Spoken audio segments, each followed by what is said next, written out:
dominated by strong flex picks in the first round on red side.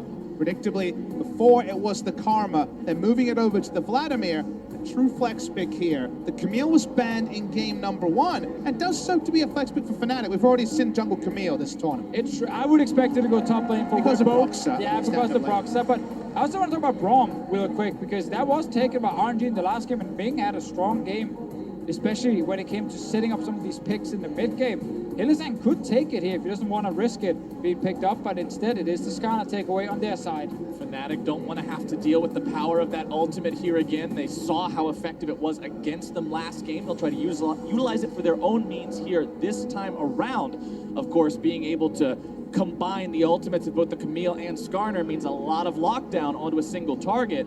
But one way to get somebody out of those situations, especially a Skarner pull, is utilizing the Tahm Kench. That's going to be locked in here now for the side of Royal Never Give Up. I wonder what this means for junglers, because there could be more jungle bans because it's Karsa and not MLXG. The Zac is something we see pretty frequently into the Skarner if you don't fall behind. You have a lot of ability. The use of that Let's Bounce can certainly interrupt fights. Rise ban on the red side here.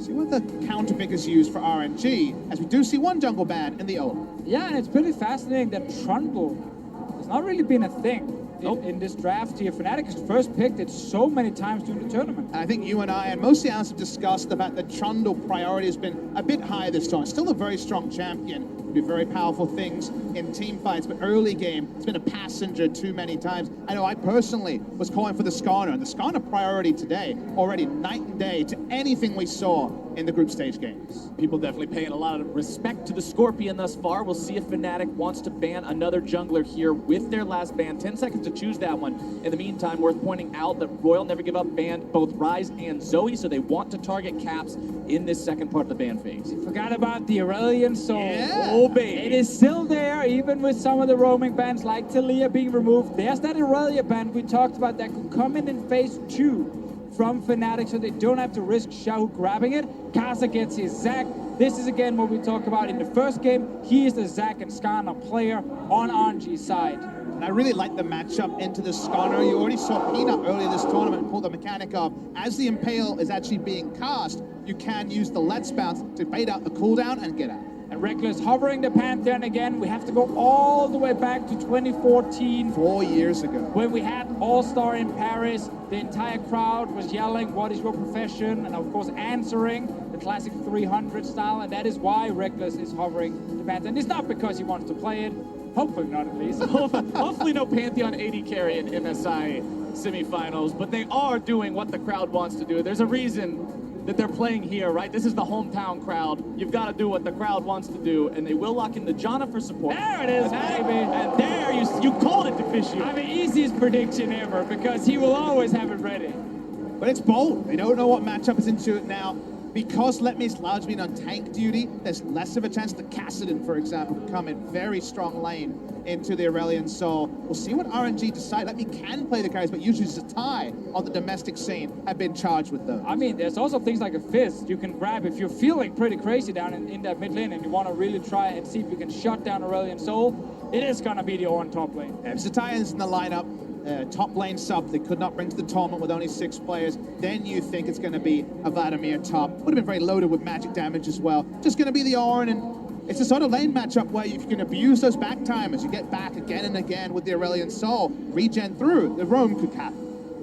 Funny thing about that Ornn, even though we mentioned last game, it does have the 3rd highest pick ban rate of all champions so far at MSI 2018, sitting at an abysmal 36% win rate, so... Because everyone picks Yep, everybody, exactly. When you are picked that much, you're on the bad teams and the good. I have to also blame Stark and Evos a little bit, because he grabbed it like 7 times and lost most of those games. But yeah, a fair point. The thing about Ornn is he's just the safest, and he's the best long-range engage you can get in the game. Now combine that with a Zac flying in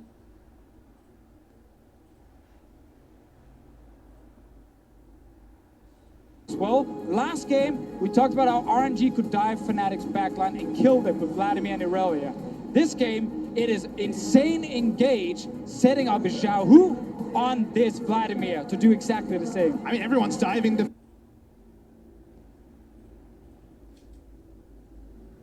Fisher. Both sides have crazy amounts of backline. Now, the Camille, we're going down the backline as well. So this could certainly be feisty and very exciting once again. I hope he lives up to the hype that game number 1 set us up for. And if that's the bar, I just want it to be raised each and every game.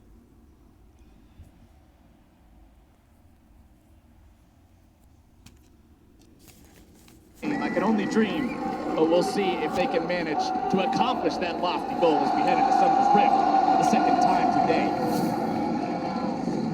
Game number 2 here, and we do see an adaptation. Mentioned earlier, we really liked the response of Uzi to go for this Caitlyn into Ezreal, but that was a TP Caitlyn. Notice we do have healed, a much more standard combat summoner taking on Uzi, and the reason for that is they know that Aurelion Sol is packing up and going bot lane again and again. You take a teleport, it's only going to be gets back to lane. They need the heal to live. And remember, speaking of needing it to live, last game they lost the early 2 versus 2 in bottom lane and gave up an early kill. The heal able to prevent such a situation this time around.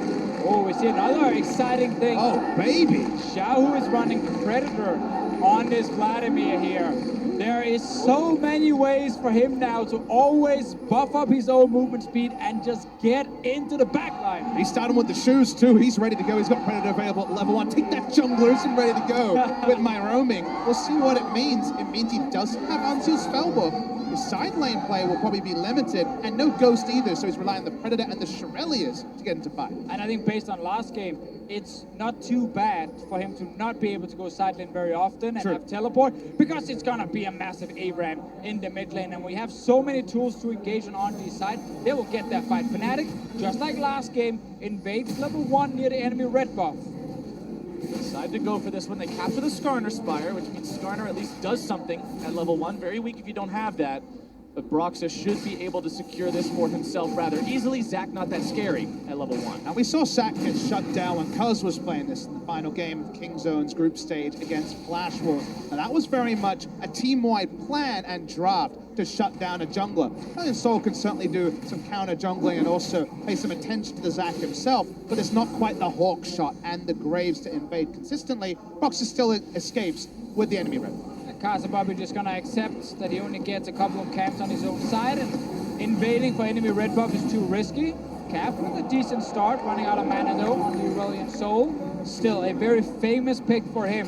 Very much so. There's this joke in the EU office about how I always try to predict the Aurelion Sol, and it almost never happens, but he's always had it ready for the important games. It's always been one of those picks where you can't really prepare for it in the draft because you never know when he wants to play it, and this is a team that is down now, 1 game in a semifinal at MSI. This is the correct time for Cap to do it again. And you can see the stats that he put up in that 1 game that he played versus RNG during the group stage of MSI. 5 KDA, 8 kills and assists in 15 minutes, 100% kill participation, 40% of the team's damage.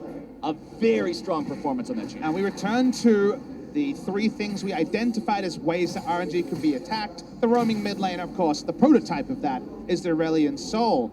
Reason why we should also talk about something that wasn't included on that graphic. 4-0 and 4 was Caps at 20 minutes. He ruled the early game. They were able to shut down Xiaohu and roam to bot lane and get Uzi behind when they did play it against RNG. But the one thing we also have to keep in mind, got to keep this down to earth, Fnatic ultimately did not emerge victorious from that game. They could not translate the early lead into a late game victory, which is the difference we want to see this time around from Fnatic. We want to see if Caps can find those leads and still get the win from them. As topside, they're making a very early 3-man dive here. Caps takes a lot of turret aggro, and they have to back away. Yeah, the minion wave was not on the turret just yet. Meanwhile, bot lane, here's Karsa. Bot lane is Hylissang, who may be in some trouble here. Karsa flashing backwards towards the minion wave, trying to get the stretching strikes. Fnatic get themselves out, as we're seeing more collapse now from Xiaohu. Remember, he's got the Predator on the Vladimir.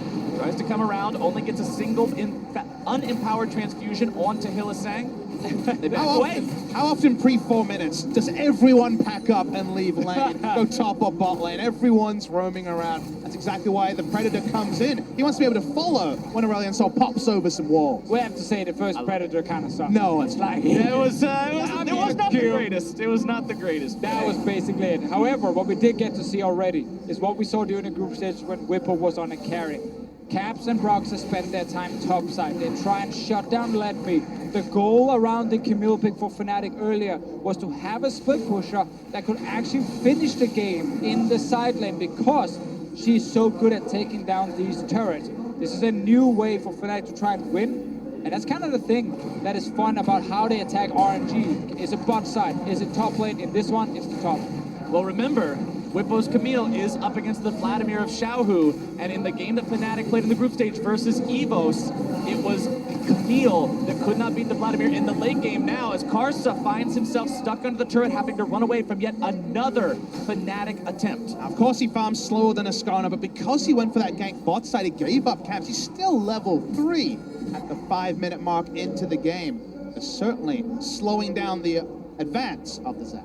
That's going to be important here for Fnatic to keep track of Karsa's level. Bot lane might cancel a recall, and this Vladimir is here. Oh, Xiaohu shows up at just the right time. You couldn't have done that better if you tried. First blood to RNG's mid lane. Caps most likely expected Xiaohu to be back in base here. Did not communicate that he could be on his way to the bottom lane. He didn't even get to use the Predator, so we can't praise that one and say, oh, he surprised him with the speed. No, he just showed up over the blast zone. And the Predator warning might have actually given more information and taken away from the play, but as you mentioned already, Buzz, great coordination there from Ming and Xiaohu to pick up that all-important kill. And Let Me, already showing a preview. Remember that Let Me, of our players on the Oran, loves to build for lane. Iceborne Gauntlet, Warmogs, a Catalyst. He very much builds to survive, as this is rewinding to Xiaohu's roam. Never spotted, no Predator early marker. It's all about Ming knowing his exact timing. There it is. Oh, just so well done and coordinated.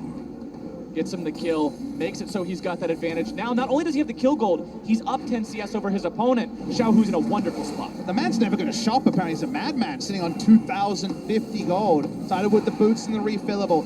Never gone back to base, and another reason why. Opening up a nice CS lead over his opponent. Gets the empowered transfusion down, decides to throw out the Hemo Blade. Going to be ignited. He could very well burn away from this. Xiaohu, the questionable play there. Yeah, that was a very easy kill for Captain. He can go straight to top lane. Top side now, Whippo taken down to 200 HP. Let Me, no level 6 available. This is critical. Broxah does have ultimate. Let Me now just finds himself onto the ultimate, but they grab the kill anyway. Broxah doesn't even need the sting. Fnatic find another kill. We talk about the fact that the gold is unspent, means that he's not really relevant lane. He walks up to trade and burns to death because he doesn't have any beef behind his bones. The guy needs to actually go back to base and buy. Gets a nice shot for bot lane. Seeing the trades continue here. Bit of a level advantage for Uzi. Caps, more than happy to be donated that kill by Xiaohu earlier. Means that roaming that he did now puts him in a decent spot. He flashes forward into the waiting arms of that Vladimir. Broxah is nearby, but there's not much of a chance to do anything you would think. Caps getting himself away with the voice of playing incredibly. And Fnatic lose none.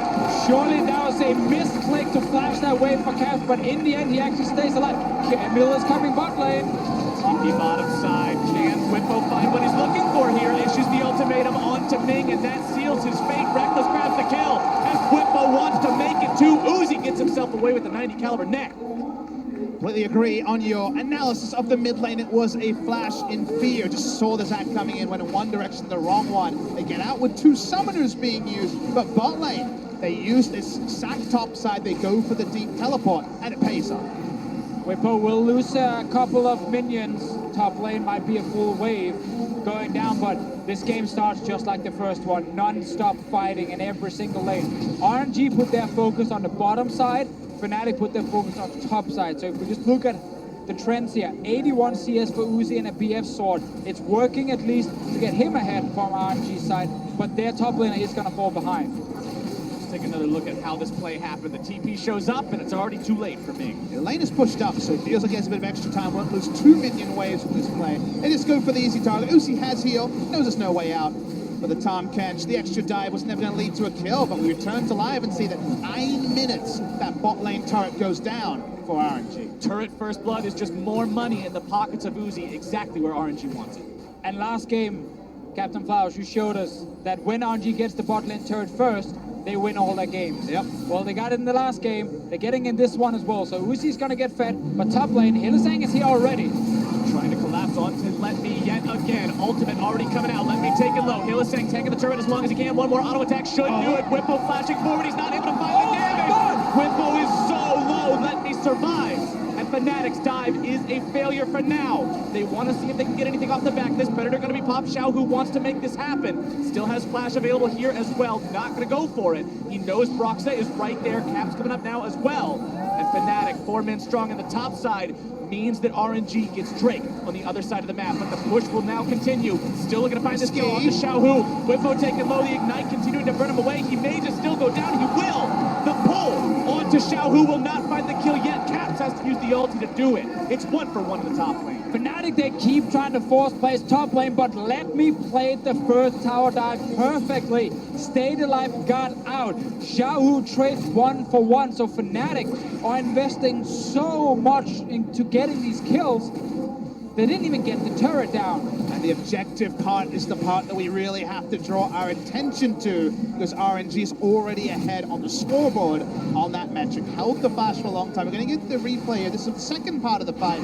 We already had Let Me close to going down to start, but Ignite the Hemoplague enough to take down Bleed. And it's so smart that he instantly pulls, because he knows, okay, I get the ult down and pull, and I can just keep dealing a bit of damage onto Whippo. If you don't do that instant and save it for after the Skarner ult, then there's no chance Whippo actually dies here. So by playing it aggressive with his pool, Xiaohu secures a 1-for-1 and defended the turret.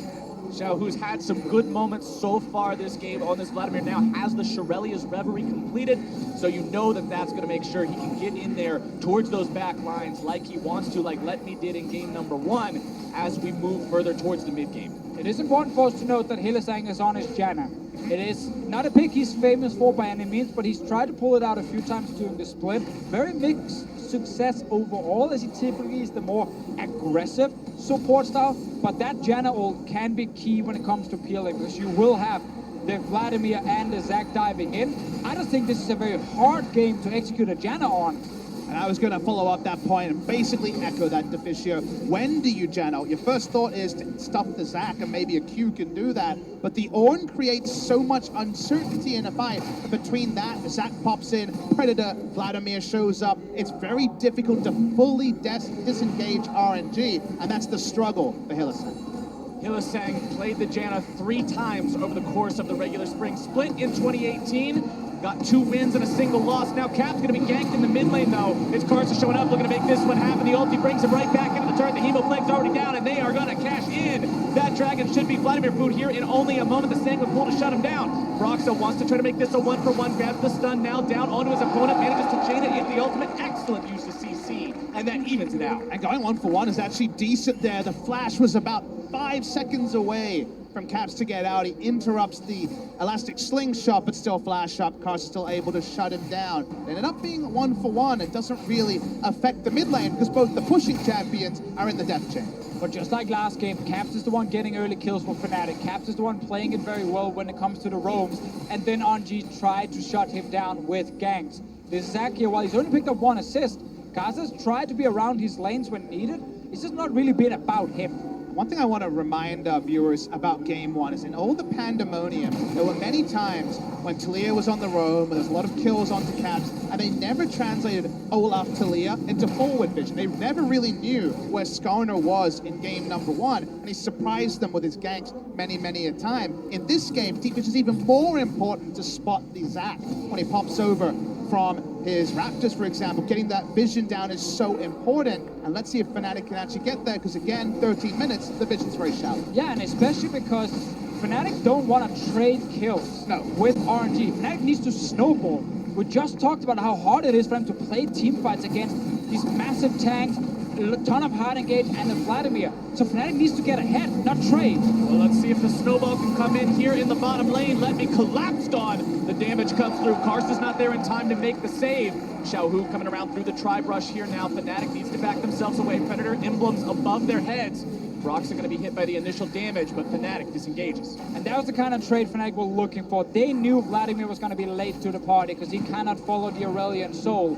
Go in, get one kill. Eventually, you're going to get a turret as well. And then in this mid-game, keep playing aggressive. But you look on the screen, what more did they get than a kill? They don't cement vision control over the enemy blue. They don't even have someone parked in the bot lane to push up the turrets. Caitlyn was able to get a shot in and go top side, so the Ezreal and Janna not contributing either. So it just ends up being kill gold, but doesn't advance their map position or even get those wards to spot the Zac like we discussed. Caps on this Aurelian Soul. Rod of Ages completed. Making roams all over the place. Let's take another look at this one. It's just 3 versus 1. Player Let Me knows that he's going to be the target all game long.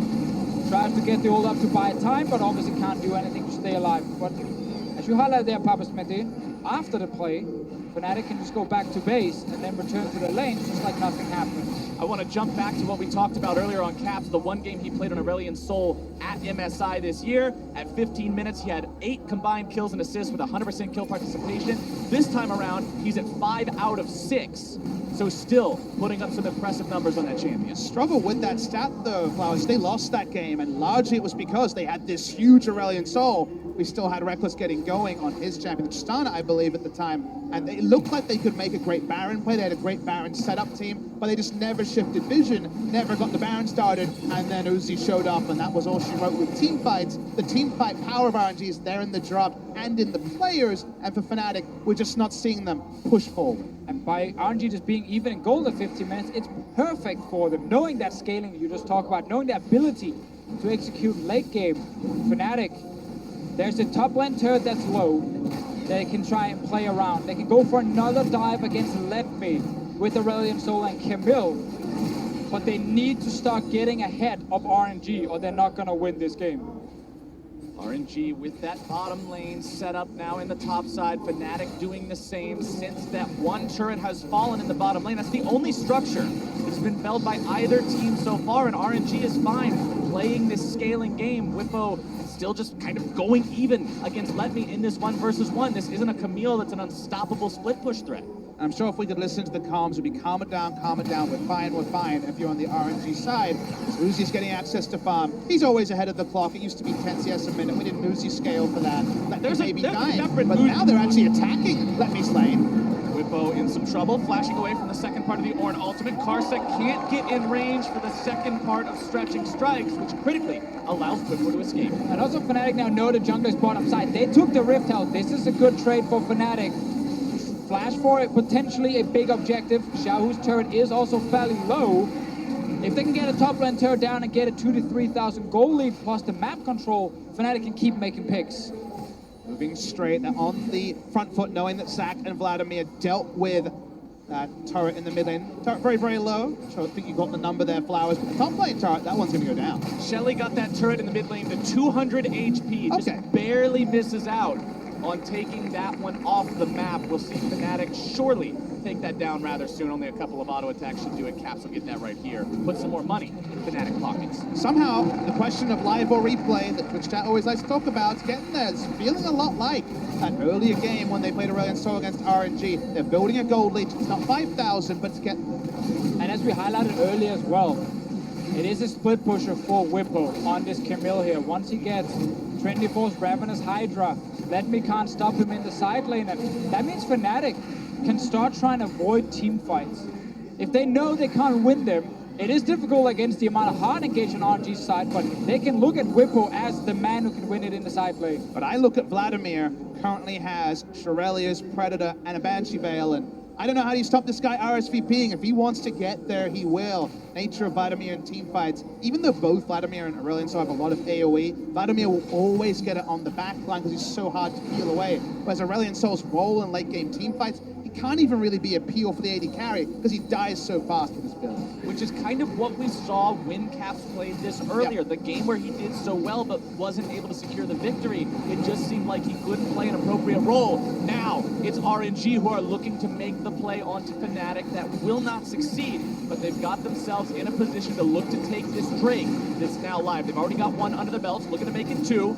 Full 5-man strong here for the LPL representatives. Fnatic want to stop this. Carson down to about half HP. Ornall comes through. Cap's going to be knocked up into the air. Brox is still getting himself away. Skarner at full HP. Drake down to half. Broxton maintaining his position right on top of this. Skarner's fire is going to be captured. That could be pretty big. Got it. It's still going to be RNG who takes the objective away. Broxton having to flash out, looking to keep himself alive. Xiao Hu in the front line, able to find some damage. Goes into the pool. RNG hiding themselves back now. It's Fnatic on the offensive. RNG try to escape as Whippo goes off to the side, able to issue the ultimatum, finds the damage down onto the Zac. Let me drop to Reckless, and Fnatic have found the fight. How much further will they take the momentum on this one? Broxton goes on a killing spree, grabbing the damage. Now down onto Carson, 2 dead on the side of RNG. Can Fnatic find any more? Reckless still looking for it. Caps wants to make the play on the flank. Sanguine pull from Xiao Hu. Gets gobbled up by Ming. Gonna be saved for now. Still himself away. He barely survives. Oh, that one gets blocked as well here. We're not in the late game yet. RNG's team fight is not that scary at this point. Fnatic actually got the perfect setup because Letme's ult was fairly wasted, and suddenly RNG didn't have a good way of reaching that Fnatic backline. Expectations changes from here. Traditionally, Aurelion Sol goes to more utility items. Rylai's already a start, maybe even a Shirelli is coming in. Doesn't have the high AP totals. Late game, it's not late game like you mentioned, Deficio. And the zone controls went on. We have to mention, though, Carson does start it off with the Baron steal. He gets the steal here. Sander for him, not a Baron, but Drake steal, close enough. And Cloud is the same in NA as a Baron. This here, though, is the fight where, for Fnatic, Reckless is completely untouched in the entire fight because all the engages were either used on stealing a Drake or used on trying to knock off Caps. It's not as tanky as going to be late game. The Zac tried to go out and just exit the fight on the right side, but Weepo smartly realized he can get his man and take down the Zac. Then there's no front line, and Caps jumping over stopped Uzi from disengaging and got the more kills. And look at the damage in that fight. Over 8,000 between the 2 carries on the side of Fnatic, both just given so much opportunity to unload that. Carries on the side of Fnatic, both just given so much opportunity to unload that damage. But now, the Baron is live. We're only just now cresting the 20-minute mark. For all the action that we've seen and all the attempted plays that we've seen so far this game, we're only this far into the game. So now, I want to see how these teams play around the Baron, because remember in game number 1, they danced around it for 5 minutes. They did, and if you're a Fnatic, this is a good way for you to potentially force another fight on RNG while you are still strong. This Reckless Ezreal here, 24th tier upgraded. He's ready to take the fight against Uzi. Xiao Hu is the main person you need to be scared of. Great first game, second game, also picking up kills on this Vladimir here. We talked about the Predator earlier, plus Shirelli. Like, he will get in the back line, but does he have enough damage this early on in the game to burn through the Janus shield and a Monsoon? First thought is no, and you also asked the question of Caitlyn getting 3 auto attacks onto the Aurelion Sol when he tries to zone. That also right now is not going to be taking down the Aurelion Sol. Only just the single Zeal item and Infinity Edge complete. So there's still time. It's still probably 3 to 5 minutes where if you start the Baron and turn, get the right turn with the Camille, profit could be big for Fnatic. Yeah, but also look at the Camille in the bot lane. We're getting a preview of what's going to happen later when she sits and split pushes. She took down the bot lane turret. Couple of hits on another turret with a Sheen and a Q proccing every single time. Like, these structures die very, very quickly. So RNG, they have to force a team fight to stop Quiver from pushing. And because Letme was targeted, for once, it's not built for lane. It's not Iceborne Gauntlet Warmo. It's going to be the Frozen Heart. Much more team fight utility. He's going to be able to take less strong trades as that inevitable march of the Camille happens. When that Trinity Force comes in, maybe there will be an inner turret and more rolling down for Fnatic in that lane. And Whippo's going back with a lot of money in the bank. 2,400 gold means Trinity Force now comes online. He can buy the Vampiric Scepter, working towards that Ravenous Hydra that we already talked about as well. And the timer keeps on ticking towards that split push monster, that inevitability. And remember, we've seen Whippo succeed on this, even against the game that the tiebreaker that they played against Team Liquid, to make their way into where they are now. Fnatic had Whippo on the gangplank, just causing trouble on the opposite end of the map from everyone else. Now they have control around the Baron area. They have the stronger setup. We look at especially Reckless on the Ezreal. Will of course stack the second tier. He's sitting on 1,700 gold, so a lot for him as well next time he goes back. To me, you need to chunk out one of Karsa or Xiao Hu to actually start the Baron, because Karsa can get into the pit from comically far away. You can't usually stick vision all the way past the Raptor Brush to actually stop there from being any steal potential. So this area, currently owned by Fnatic, is very hard to stick control. But look at the inventory of Karsa. The Kindle Gem with the Giant's Belt tells me he's going for a Warmog's armor soon, which is going to eliminate the possibility of having that poke him out win condition. Uzi gets a nice shot onto Reckless there with the power of the rapid fire cannon, but RNG is still on the back foot. But Fnatic have the mid lane control, so they can go towards this lane here with Whippo. Caps is sitting around. Brox is on his way. Lemmy should not be chasing out for any kills here. Lemmy has already charged in, doesn't get hit by the stun. Caps tries to get himself away from this one, but the counterattack comes out, and that's Caps caught out and beaten down. Throws out the Voice of Light, still not going to be enough, and Xiaohu takes the goal. Oh, Fnatic still kept a bunch of members in the mid lane, and Lemmy was like, yeah, I'm not taking this fight alone, everyone. I have Tom Kench on his way, and then, yes, you can step forward. Good answer from RNG, and Fnatic tried to help Whippo get the advantage instead of leaving him in the 1v1, and that just backfired. It did seem like Caps was caught between two ideas. He had originally pulled out from going for the kill, then saw Let Me walk up, and the rest of the team were not on the same wavelengths. They abandoned the Aurelion Soul to die. A lot of time on the map now to clear vision. We see the replay here. Cap starts to walk up, and this is with a really important move. Yeah, but Fnatic's bottom lane have plenty of time to start moving down before this fight even breaks out.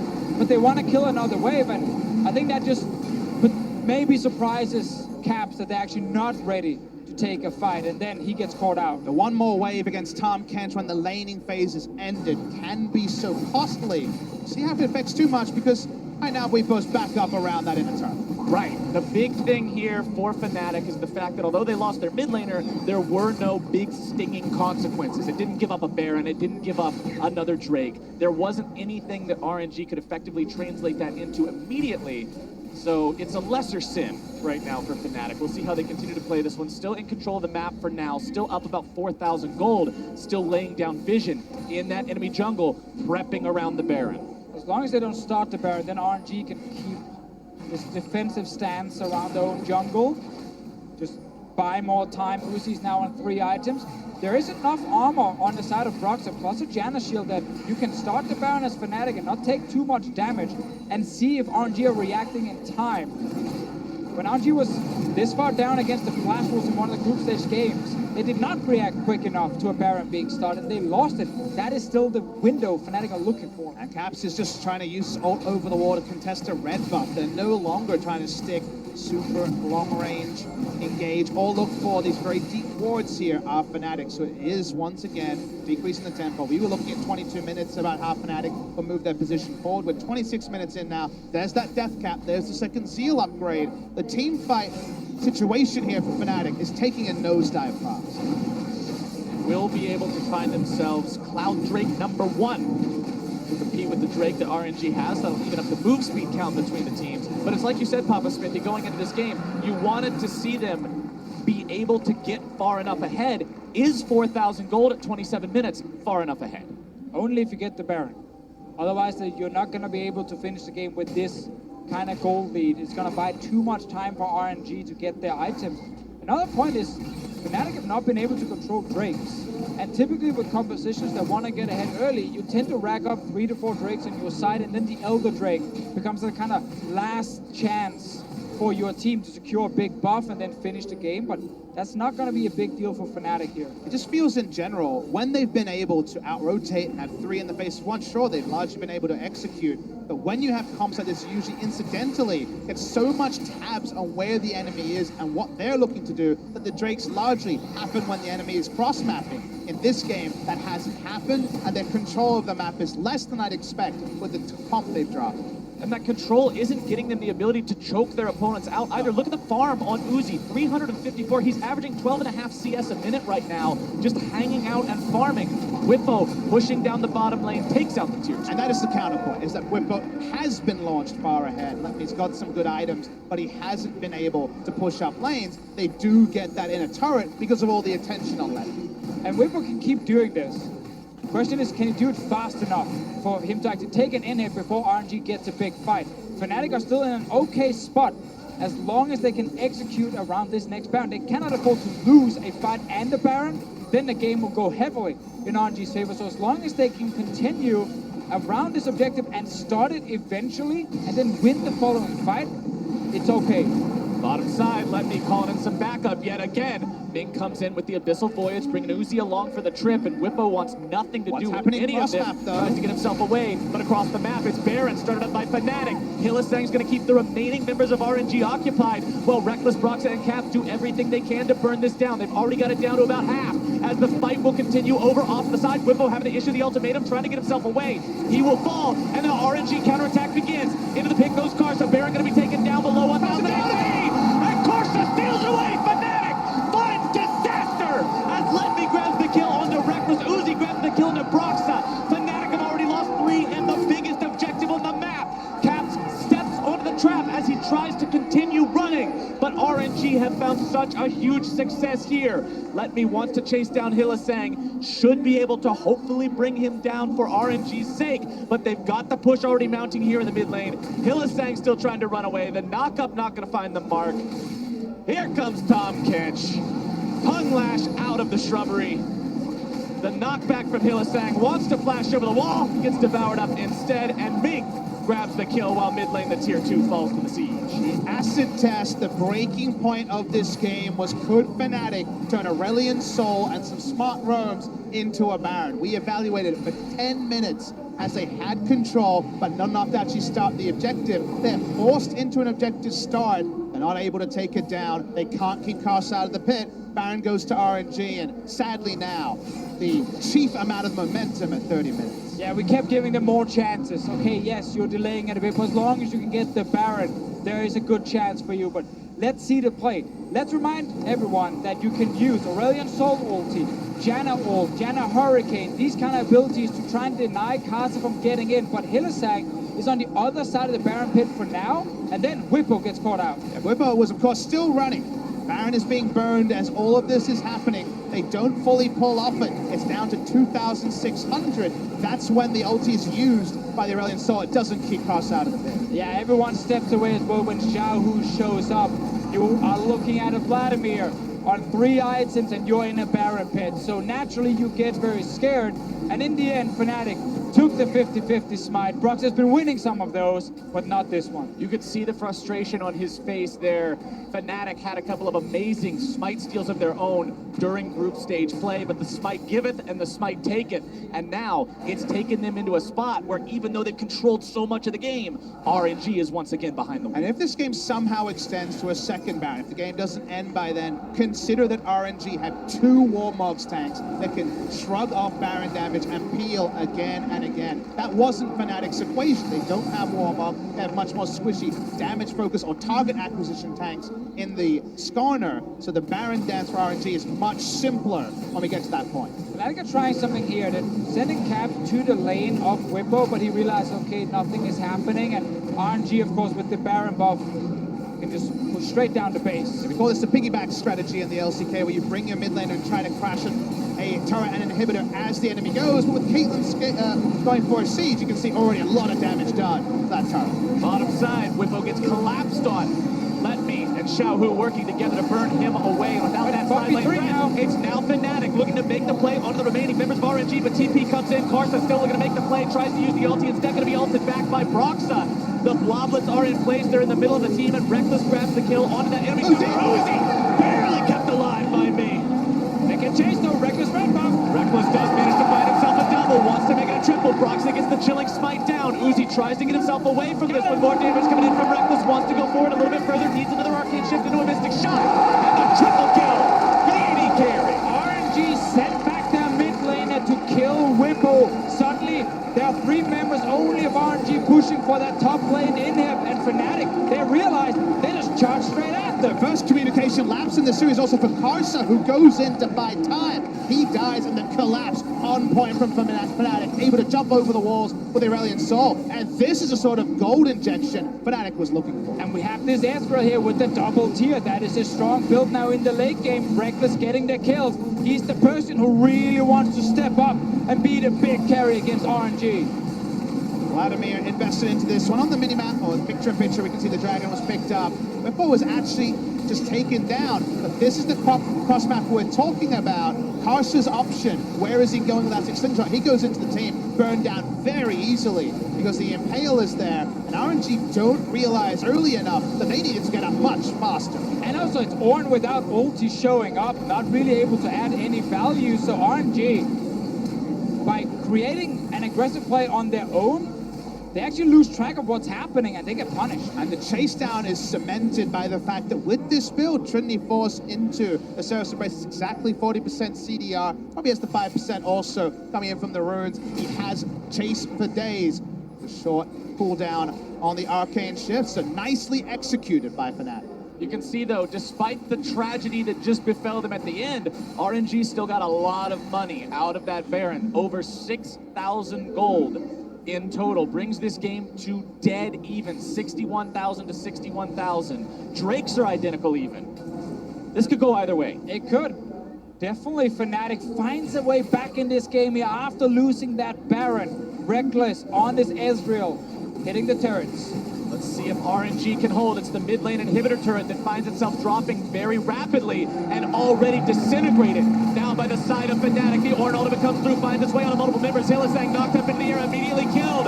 Caps tries to escape. Little by little, they whittle away at the health. The redemption comes through, but the Zhonya's is going to block it. A double kill over to the side of Xiaohu as Letmead continues to hold the line against Whippo. He wants to get in, take down that inhibitor turret, go for the inhibitors themselves. Whippo's trying to provide a threat, but RNG is pushing straight for the base instead. All they need is for Letmead to hold the line here at the Nexus.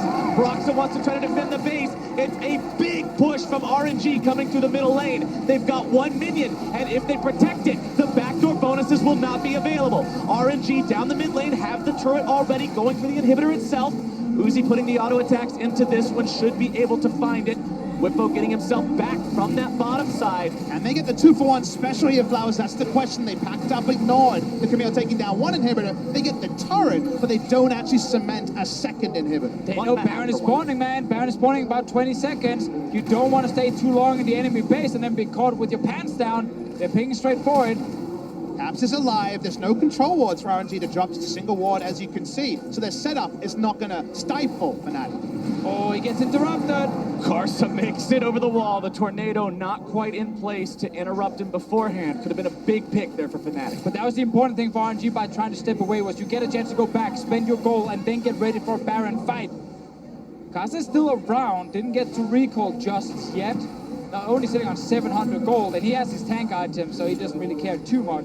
With a bit of breathing room, I want to identify that early in the game we talked about expectations. Okay, even gold in the late game, it's going to be RNG winning a 5v5. Whippo can make it not a true 5v5 with his split push. That's the pandemonium they need. But now Whippo's alone, and we see the Vladimir show up again. Whippo finds himself caught in the 1 versus 2, gets himself away. Nice. A fantastic escape for Fnatic. Really important he stays alive. RNG cannot just instantly rush towards the Baron. And Whippo must keep split pushing to stop it just being Ornn ult into Vladimir, Predator into kill. He can do so much work in the side lane, and that's why we respect the Fnatic still has a chance. We still have about 10 seconds on Letmead's teleport. In case Fnatic starts the Baron instantly, he can't join fast enough, and he doesn't have the ult. They can actually go for this and try and bait a team fight, but they're stepping away. I'm not sure if they're 100% tracking the TP on the Ornn. Whippo, though, continues in that side lane. Fnatic really wants him to just stick to the 1v1. If they can force RNG to the Baron with everyone else, Whippo can start killing Nexus turrets. Play the Ruin King, double tier upgrades. How fast can Fnatic burn the Baron? And inevitably we see Xiaohu do exactly this. Xiaohu again looking for Whippo, wants to stop this split push. Baron's going down Fnatic fast. burning the Baron down rather rapidly. Whippo with another fantastic escape. RNG moving into position, looking to stop Fnatic. TP into the pit from Letmead. Broxah still hanging around. Baron down to 3k HP. Karsa wants to come over the wall, channels the slingshot, makes his way into the river. Baron health resetting now, putting us back to an even state. Whippo stayed alive, but he's now in the top lane, so he's not a threat against the Nexus turret bot lane unless he TPs in. That means RNG can start the Baron and look for a team fight. RNG know they have to go right now. They're down with the teleport advantage. It's Karsa going in, looking to engage right on the enemy team. Broxah's already going to be taken down. No, it's Mike Steele down. RNG might just make something happen. Whippo split pushing in the bottom lane now as well. RNG need to finish this one off. They need to do it rapidly. Secured by Uzi of all people.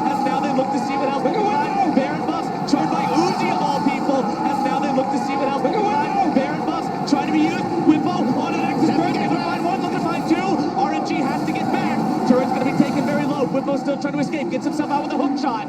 As RNG get one objective, and Fnatic get another. Okay, they're getting things, but they give up on the Baron. They know that if RNG control the pit with their double warm-ups, they can turn and get a lot. They don't quite make it a naked Nexus. They can't take down both the Nexus turrets. They get close. But we keep seeing why Fnatic want to play this Camille, why they value the ability to take down structures so quickly so you can keep that split pusher as a win condition.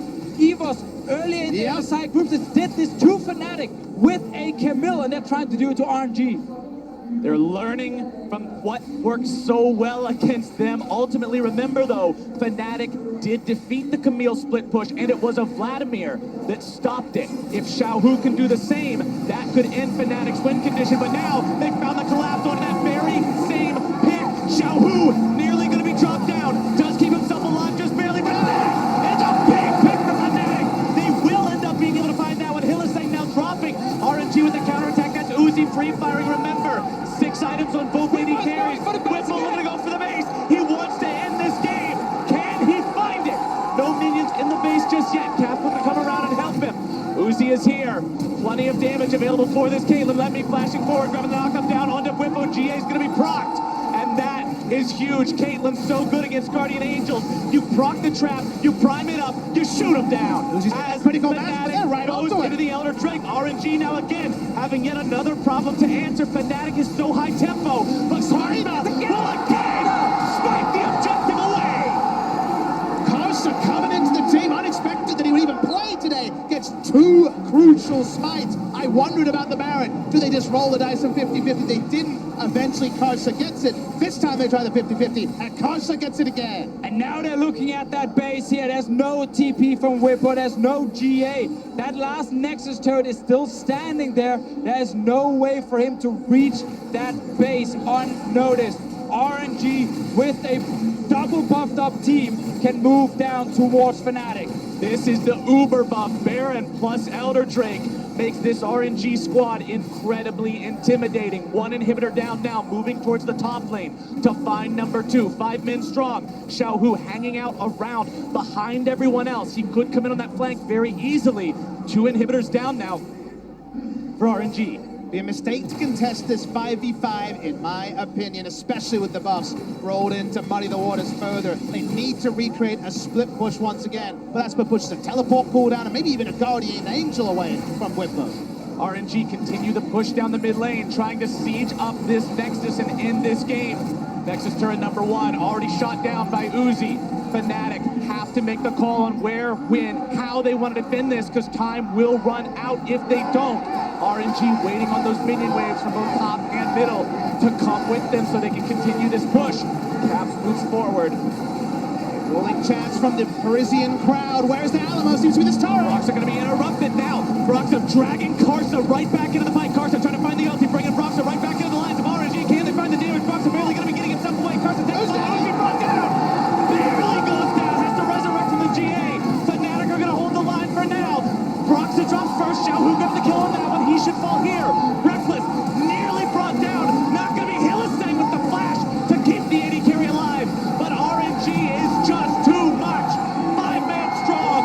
Still in the base. They'll take down Fnatic for a second time. Hylissang falls in the fountain. Whippo can't do it. And RNG will take us to match point. RNG's late game. They're team fighting. It's too much for Fnatic at the moment. That Baron play, we gotta go back to 28 minutes. Fnatic had the lead. They were setting up. They were ready with a split pusher in the side lane. They were ready to execute a Baron.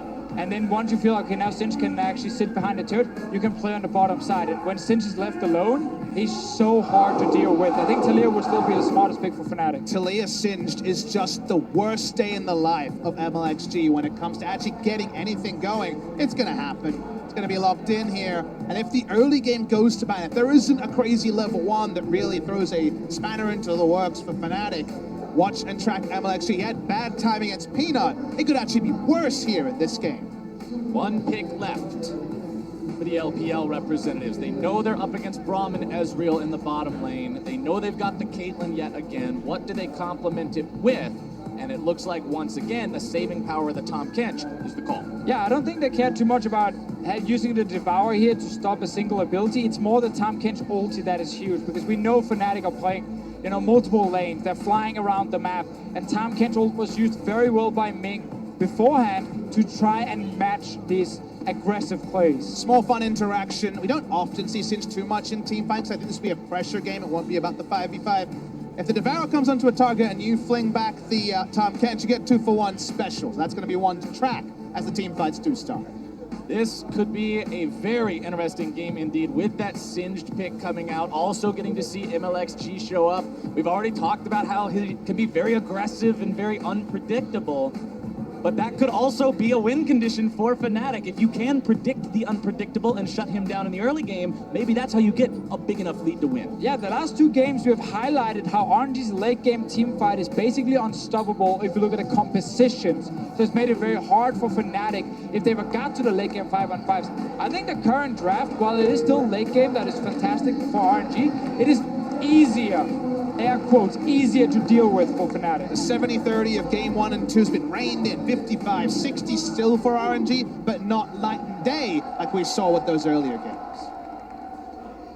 For Fnatic, you've got to make sure that you're still maintaining that strong mental state here as well. We saw in the player cams last game, after losing those smite fights, Broxah seemed frustrated. At the end of the game, as the Nexus was falling, it was Reckless who seemed a bit flustered.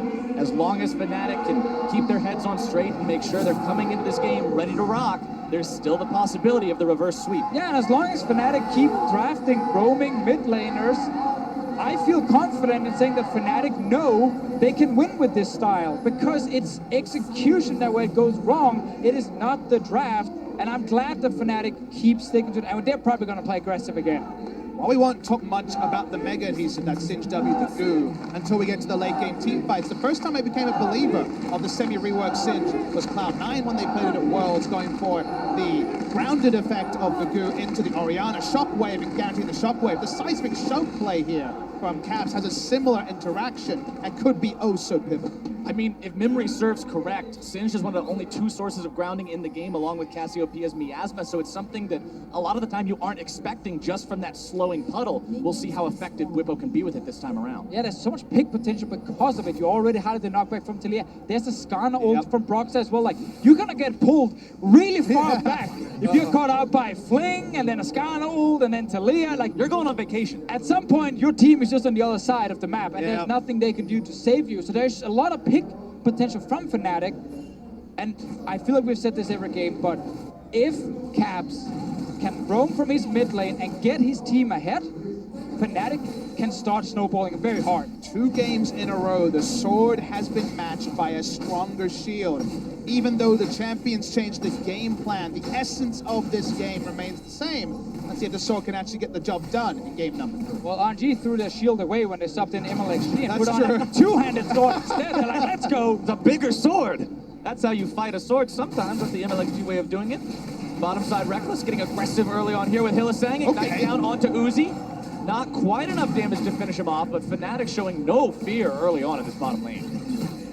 I can respect that. It's going for the lane control with the aggressive Ignite. Notice it is heal Ignite once again. 3 games of Ezreal. No sign of the teleport Ezreal for Reckless. So good towards the top lane here. One of the reasons Singed works so well against a lot of these tanks is they don't have any kill pressure against him. He gets He's on a mission. Yeah, he walks, but oh, MLXG is actually up here. For once. He's on a mission, but he's running right next to the enemy jungler. MLXG doesn't care. He doesn't even want to show himself. MLXG says, I need my shoes. I need to get Predator online. You can deal with this guy. So it looks comical. Question will be why? Why? It's not that he didn't notice the Singe right behind the enemy turret. It's that he'll surrender all of his bot side jungle if he walks up. They may get a kill, they may not, so they don't necessarily go for it. And look at Brox and Caps. With this fight, you know, they would have been straight into that blue side jungle. Oh, bot lane again. Good trades from Fnatic. They're playing so aggressive. Olaf is here. Early tower dive. Let's see if this works out. MLXG right down here and ready to go. Wants to come around from behind. Here it is. Big trying to go forward onto the flash. We'll see what they can do with this one. Reckless going to be taken low, taken down. First blood over the side of RNG. It'll surely be a trade as MLXG is running the wrong way. Damage not quite finding its way onto him. We'll see who they give this one over to. It's Caps. So this is the most classic MLXG play ever. Yep. He recalls topside, does not even care about any of his camps on the bot side jungle, just rushes straight down the river and ganks a lane that is getting pushed in. Fnatic, that was not the plan. They were waiting for the tower dive. And Fnatic actually have to use 2 flashes over the wall to spare their blush and get something. So unpredictable. it's a bonanza of flashes, summoners, and more, and it's only a 1-for-1. But we did get to see what's going to happen in this game where if you play bottom side as Fnatic, Singe is just sitting and split pushing on top side 24/7. They move in, MLXT rushes in behind him because he's like, I need to gank this lane here. They're getting pushed in. It's actually a good play from him to secure a kill for his team, but it's obviously very risky. I believe he was caught on the tail end of vision, and by he, I mean both members of Fnatic as they went for that turret dive. They already, of course, had the warning marker on their heads for the Predator. It ends up a 1-for-1. The red buff does go to Caps, but damn if it wasn't a bit of fun. That Acer Predator replay showed exactly what we were expecting in the difference of junglers with this substitution from RNG. That's the kind of early game action MLXG brings to the table. You learn something new every day with MLXG, some good, some bad, but that's, of course, the charm of having him out there. Some good, some bad, always interesting. That's MLXG. Well, RNG now find themselves tied up 1-1 with Fnatic. Gold very, very close. And remember, as we've gone through this so far, it's been Fnatic that take the early leads. Fnatic the ones banging at the door of RNG saying, let us in. We're trying to get to that nexus before we reach this inevitable wall that is RNG teamfighting potential, and they just haven't been able to make that happen yet. But just quickly to go back at the play that happened before here, the ward that was placed by RNG that could have spotted Fnatic moving in for tower dive was actually too far around the corner, did not see them. You got to toggle it again on the screen here, so it was a bit ships in the night at the end of the day. Focusing on this game, we'll see if we'll try to once again return to the dirty farming, or the proxying as different people call it, when you're able to farm those minions behind the turret. People often ask what the power of that is, although this time Whippo, maybe you're in trouble. Whippo finding himself caught between a rock and a hard place, but can he get away from it? Level 6! That's the Singe we all know and love. Hits level 6, pops the ultimate, and goes right back in for more vision. Bottom side, it's a 2 versus 2 as Uzi gets himself gobbled up to safety. They're coming with the roam again. This is the strategy. Leave Whippo alone top side, let him buy time, and then try and win bot. He doesn't even get money over, gets executed, and wastes all the enemy jungler's time. And this is, again, a dramatic retelling of what Singe provides. The ability to go behind the turret makes the tank stay in lane and say, I can't give up a full wave to make this play happen. I need to stay at my turret. They don't even get the kill. And usually, if the jungler isn't there, you get deep vision, you get more, and you actually take over the enemy topside jungle, as it's all about the bot side jungle right now. Rockstar has no ultimate for this play. Remember, Skarner ulti could be huge, but it's not available. Ming gonna be the target here first and foremost. Stun comes out, damage comes down, Caps comes through and grabs the money. As now Let Me shows up a little bit too little, maybe a little bit too late. Nice. A fantastic block from Hillisang. He's the second part of the ult's going nowhere fast. And Fnatic get out. What a clean tower dive from Fnatic here. They know Hillisang needs to tank the turret as he can just step out down towards the bottom side and he won't be at risk of dying. So they secure the kill onto Ming. And Let Me's TP here was way too aggressive. That's gonna have to match MLXG. All right, MLXG decides to pop the ulti, gets the flash away, but that'll be all. And I feel like the turret dive execution does answer a kind of tertiary question we had compared to like the early win conditions we decided for actually defeating RNG, and that's, okay, Fnatic, you have been prone to looking down. The question of tilt is always raised. 2 games down in the chamber, how do you do on this aggressive execution that you need to make work with the sort of drafts you're playing? The answer is very nice. Yeah, one of the very big stories around Fnatic, actually we might have to delay that because Yahoo is topside. Here we go again. Just Singe things knocked up into the air. A lot of chain CC this time around, no escape. But every time this happens, look at the minimap and notice how Caps has already left his pit lane to go to the other side of the map. RNG are trying their hardest to ward everything to try and spot when he's coming. And Uzi and Ming, their job is just to stay alive for as long as possible while the rest of RNG are trying to kill the Singe. And we have the Singe to build de jour. The classic. Triple Dark Seal, all about the extra regen and effective stats the Singe can use. I'm stacking there are, of course, none of those effects that don't stack. You do get the extra power on everything to stack it up. And just to go back then to the point about Fnatic and not tilting in a game 3, a huge change for this team was getting Youngbuck as the team director, because what he actually managed to do was he introduced a culture where you don't blame each other. You don't blame each other. Mid lane Caps is getting attacked. Caps gets himself away. Flash from MLXG, but the flash after from Broxton means he's out of there. Fnatic come out on top. And the timing on the Ragnarok as well was used to try to turret that Reckless on the bot side. It wasn't available, just about to come off. He goes down. Nice execution by Fnatic. And MLXG has already shown us multiple ganks rushing into lanes, left and right, trying to do something. Whippo is fairly squishy with this build. That is a thing we have to highlight. If he does get locked down by any sort of CC, he does die fairly quickly. And a bit of bookkeeping, you don't actually get the extra ability power on stacks if he's actually involved in kills. Everything else stacks with the ability power is unique. You only get one round. Let's see what build he wants. Some people, you know, you have the Rod of Ages into Rylized, you have Righteous Glory builds, you have Leandries as an important item if you want to deal damage. Rod of, the mana scaling was removed, so you get a lot less heavy mana builds. I think Rod of Ages is a bit of a thing. Abyssal Mask, maybe? Abyssal Mask possible. Rylized Rush is a big one as well. That's what Impact had to do over in North America. Impact had the Singe bans, but no Singe games at this tournament. But you're right.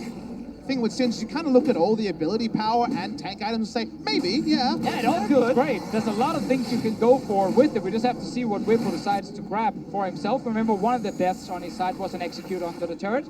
Yep.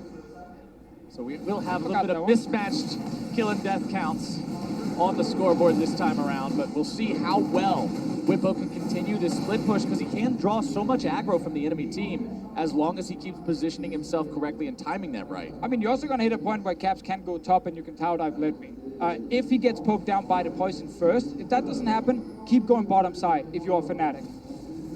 MLXG and Broxa sort of staring each other down here at the entrance to the blue side jungle, keeping track of one another. Ultimate will be available shortly for Broxa, is available for MLXG. And that ulti is the difference between Olaf being able to do well in these fights or not. As long as he has it, he's not worried about the Skarner at all. Caps below half HP could be risky if this fight breaks out in full, but it looks like that's not going to be happening anytime soon. Xiaohu will just continue pushing up the wave. Top side here. Since hasn't been able to return to the proxies, have fallen down a couple of times recently. What you usually want to see is double ward in the red side jungle would set up maybe a safer Rift Herald if they ever actually have a cross-map play enacted by RNG. But RNG, ignoring the Singe, trying to play bottom side of the map, get their own forward vision, but for now being slowed down by Caps and Rocks. They wanted to contest the chickens, but it's very, very dangerous to fight Skarner in the Spires. He has unlimited mana. He's really, really fast. They back away from that one, not one to risk it. Oh, another important thing here for RNG is the fact that the BF sword came in from Uzi makes it a lot easier for him to actually push back the wave. Because the way you normally set up the dive for Fnatic is that Reckless and Hilson gets the push, then Caps and Broxus shows up and you're stuck under your turret and you get collapsed on. But Uzi is actually able to match this push very easily, and then they can just step away from the wave if Caps is roaming. And Caps needs to use a defensive ult now, which will slow down the snowball a little bit. First time, honestly, in the first 15 minutes, was seeing RNG control pace of the game. And speaking of controlling pace, Whippo again, caught out a bit here, tries to run himself away. Remember, he has the Boots of Alacrity for bonus slow resistance, but he's not that resistant to damage. Does go down for the third time. Still very squishy, and the moment the ult is used defensively by Caps, then Fnatic then realize, oh, we can't actually do anything if they attack Whippo, and MLXG, he just runs straight to that top lane with Predator. We get the answer. We do see Aether Wisp in the inventory. It's going to be Shirelius, you'd have to think, from the Singed here. Turbo Singed, the expectation when you see that item this early. Xiaohu hanging around bottom side, but remember the Realm Warp was used shortly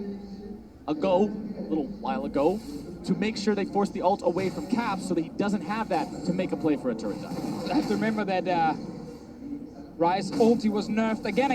Yep. And the cooldown is now sitting at that 180 seconds. It's very long. The base, it's very long. You feel like it's a completely new game when it actually is ready once again for you. We'll go down slightly with the CDR, but for Xiaohu, it's hard for him to follow things like a Talia. But Ryze is one of the champions who can do it, and obviously can port another member with him if needed.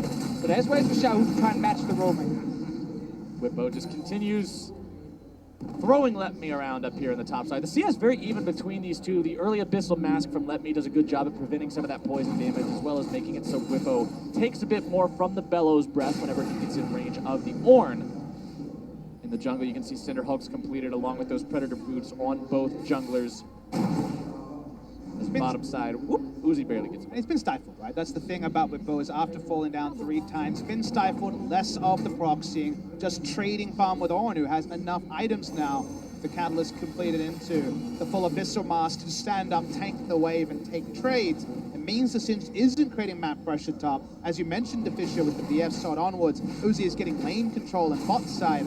This forward foot draft from Fnatic is again slowing down. This is much more the tempo RNG is looking for. We're looking for Fnatic to once again make the next proactive move. Yeah, they should still be able to at least pressure Uzi and Ming away from this bot lane turret, but it has taken them quite a while now, and the QSS is suddenly completed on a Tom Ken, so he's a tough target to lock down for Brox, and if you go for Uzi, you just get the Devour coming in.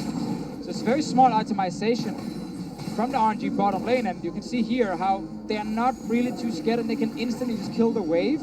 Now Caps is on his way, the mist should be called, and they should be just stepping back, or they can go forward and trade, now they might die. Ming and Uzi have to retreat from this one. Caps and Brox are showing up. MLXG looking to come in from behind. Tom Kench ulti goes through, still looking to make the plays. Caps over the wall, going to be chased down by MLXG. And he's the first one to fall. Rise ulti comes through, able to find a little bit more damage. Ming now spinning Hillisang back out. Popping the shield on his own thick skin. The CC onto Hillisang is incredible, but not incredible enough. He'll still walk himself away. It's 1 for 0 RNG, but now Uzi goes too far forward. He's going to be punished. Ming goes down too. Awesome turnaround from Fnatic, but MLXG is still here. Xiaohu is still here, but they won't find anything else. Excuse me from Ming there was very off. Wasn't expecting to re-engage from out of positioning with the flash. Couldn't get the Devour. We're still fighting though. This is another one of these long extended fights. These teams are bloodthirsty in this third game. I don't think it'll go on any further. Maybe. These are famous last words when Yeah. RNG hits the rift. Meanwhile, Whippo is his top lane, pushing in here. Let Me has returned after just 10 million fights. We'll talk about the replay, then talk about Whippo. But the replay starts and RNG are ahead of this way. They know what to do. And MLXG has snuck all the way around. Caps finds the threat in melee range. Not the strong suit of Talia. And I thought that would end the action. But specifically watch Uzi here, as for once, he's caught red-handed. Yeah, he wants to get, after trying to get the kill on the Hillisang, he thinks maybe, oh, that's one more hit on him, but Brox actually hides really well around the corner here. I think Let Me was looking for opportunities to try and TP down, and that's the TP we saw just at the end that was cancelled, because obviously there's still a Singe right next to him. So Let Me ends up staying in his lane, but wanted so badly to join this team fight and get away from Whippo. Greed is a deadly sin indeed. Uzi now 0, 1, and 2 from now on. He was part of the kills they got, but you hate to see it happen when you just get a little bit too trigger happy to clean up a bit more on the end of the fight. Fnatic now sitting at about, honestly, not much of a gold lead at all. 300 gold, only the difference in the kills between the two teams, 16 minutes in. And it's very important to highlight with Singe compared to other tanks. His scaling is not that great. Sure, in team fights, the grounded or one good flank can be important, but it's not a massive Orn ulti that can hit 5 people at once. So it is going to be tough for Whippo if he doesn't start getting ahead in this lane. And we have to connect that point to teleport plays. Orn teleports in. We know the Horn is coming in, and then it's a big team fight impact. Singe needs setup time after a long teleport channel. Doesn't have that same impact there either. Xiaohu almost walked towards that river brush, but just giving Brox and Caps a little bit of false hope there as Fnatic. Again, moving members up into the river, crossing into enemy jungle territory. Glacial Fissure coming down now onto Ming. Predator has been used by MLXG as he wants to go a little bit further forward onto this one. Loses about half his health. Ming going to be the target. They know he can save anyone else. Reckless also going to be here providing firepower. Ming still barely going to be kept alive. Caps grabs the damage onto him. Xiaohu now. Whippo going in. Flash into fling and Uzi's gone. Fnatic were looking for a fight, and RNG thought they could take it because Let Me was walking down from top lane. He didn't have his TP, it was used before and cancelled. Whippo had his, so the moment Fnatic realized, wait a minute, this is a 5 versus 4, they just turn and kill him. Say whatever you want about Singe teleports if he's the only one coming in. Turbo Singe did the work, got the flip, and Fnatic now will at least take bot lane turret off the back. Awesome fight there for Fnatic. One-upping RNG, taking them down in those team fights that we've been talking about so much this series. That will be turret first blood over to Fnatic. And critically, gentlemen, this is that one condition we've talked about in the past games. RNG getting first turret bottom, 100% win rate. Not in this game. That is very, very true. And if you are Fnatic, I feel like every single time we talk about them slowing down and how it's in RNG's favor, we get a big fight like That's this what they one. need to do. And Fnatic, it actually doesn't start that well for them, but if you look at the minimap, left Mace walking from top lane, Whippo can TP. Fnatic, they realize he TPs in, and now RNG, you're stuck. And Ming was guarding the blast plants where they didn't engage, and then Whippo says, I'm pretty damn fast. He gets chilling smite, you wouldn't notice. Gets on, the flash in. Uzi's dead, of course, used that summoner earlier. Great execution by Fnatic. Some awesome communication and team play from that Acer Predator replay. You can see right there, Fnatic coordinating well, taking down another turret now in the top side, bringing that lead up to 3,500. It'll be shrunk a little bit as Uzi grabs turret bottom side. And we got a small example in that fight of some of the small things to look for with the amount of knockbacks. It was Caps with a knockback coming in. It was, of course, the fling from Whippo onto Uzi. We're going to get a lot more of this. So these are fairly spread out fights. Will be very good for Fnatic if they can secure that one little pick at the start of it. And securing picks is much easier when you can get into enemy territory, set down some wards like we're seeing Fnatic do right now. MLXG and Xiaohu again trying to invade the Fnatic jungle near the Raptor pit, take control over that area, but it's Fnatic with a multi-man push in the mid lane, but if Uzi knocking down the tier 2 bottom side has an answer. What more did you get was a question we asked in game 1, in game 2, and Fnatic have really come back.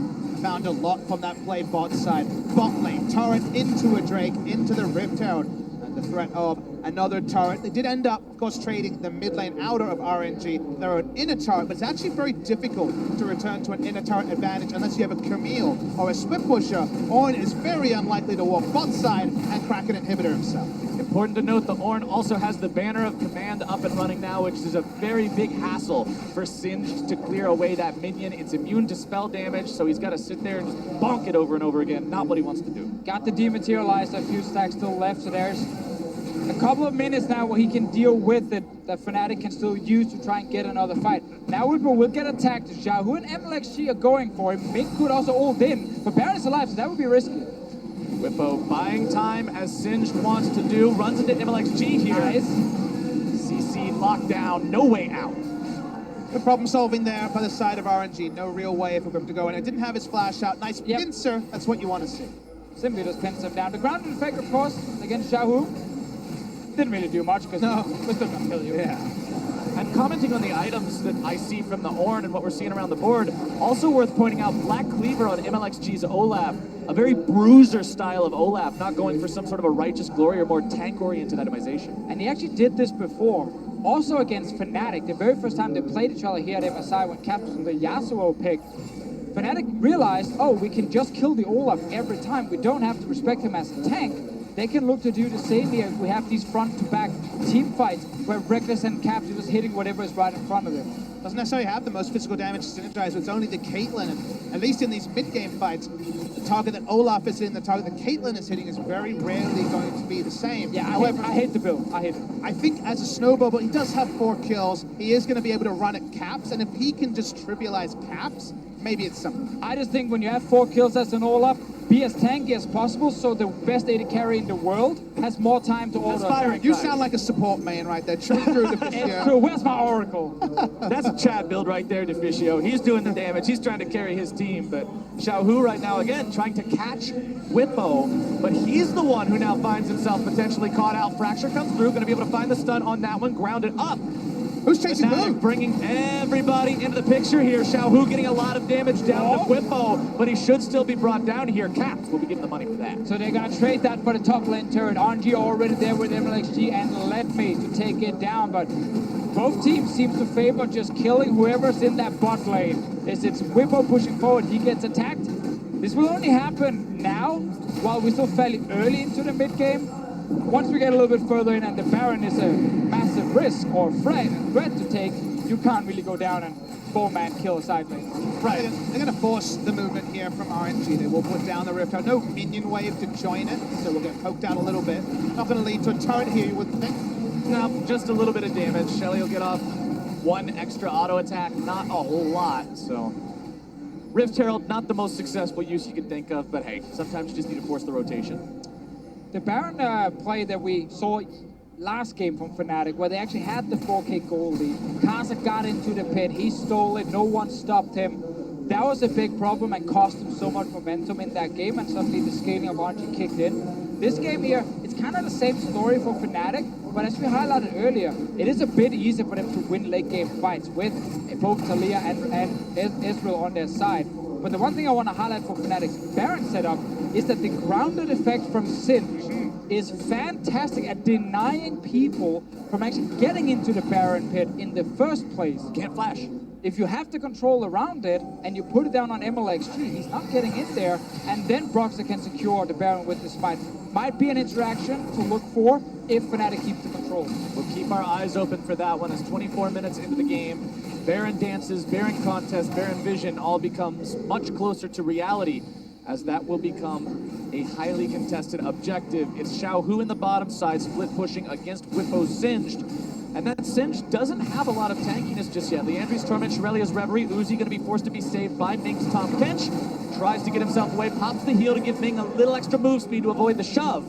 RNG thinking about maybe needing to collapse there, popping the Predator on the Olaf, but now bottom side it's Whippo using the ultimate, trying to escape from Xiaohu, who flashes forward to land the Rune Prison. TP now going to be used, Whippo trying to escape. It's going to be a split fight at the start. They've already lost the top laner for Fnatic as Reckless is caught behind enemy lines. A little more damage to finish him off. On the front line goes Xiao, who's still surviving for now, but Tom Kench counters Skarner as they're still able to find more damage. It's RNG with a 3-for-0 as Hylissang and Broxah have to run away. Oh, Fnatic lose so many kills here. RNG, they see that Singe in the bot lane. They know he's squishy and they attack him. Again, Whippo dies, and RNG, they know. TP and take the fight, win it. They're looking towards the Baron. Fnatic, that early goal lead, it means nothing now. Seeing the Singe getting assistance from his team, but just as Hylissang walked up and it looked like Singe had flashed to safety, they realized they were caught between a rock and a hard place. There's no way out. Reckless went down early. Now the Baron has started at very low for RNG. And that save from Ming at the end is exactly why this champion with a QSS is so good against Skarner. If he's anywhere near the person you pull, the pull is neutralized, and they don't lose anyone. So get to see it's MLXG once again with Xiaohu going for Whippo. And MLXG, he's used to playing this kind of style of game back in the LPL, so he knows. You just flash in, secure the kill as fast as possible, and now you can turn on the rest of Fnatic. Reckless was right down the left, and Hylissang, instead of going to the Singe, went to help him, but there was no escape plan for Reckless or for the side of Fnatic. RNG able to chase down the kills, pick up the Baron from here. Again, Sword vs. Shield is such an appropriate metaphor for this game, and sadly RNG one step ahead again. I feel like we're experiencing deja vu every single game. It's Fnatic with a lead. RNG hit the mid-game turn they need, that counter-attack, and then they find themselves in the driver's seat with a Baron. I mean, this is why a lot of people looked at this matchup and said, well, this is heavily RNG favored, because while Fnatic can do well in the early game, RNG just fights so well, they match your fights so effectively, and it's happening again. Hylissang caught on the wrong end of the Weaver's wall, does survive for now. Staying here with the rest of the team. Whippo pops the ultimate on Singed. MLXG wanting to go in here, throws down the Chilling Smite. Ornn ulti coming through as well, finds its way onto Reckless. That's a big pick for RNG. Xiaohu takes the kill, and the push continues down the mid lane. That's a strike they needed. Very nice execution from RNG. It'll get them so much, given they still hold the Baron buff for 2 minutes.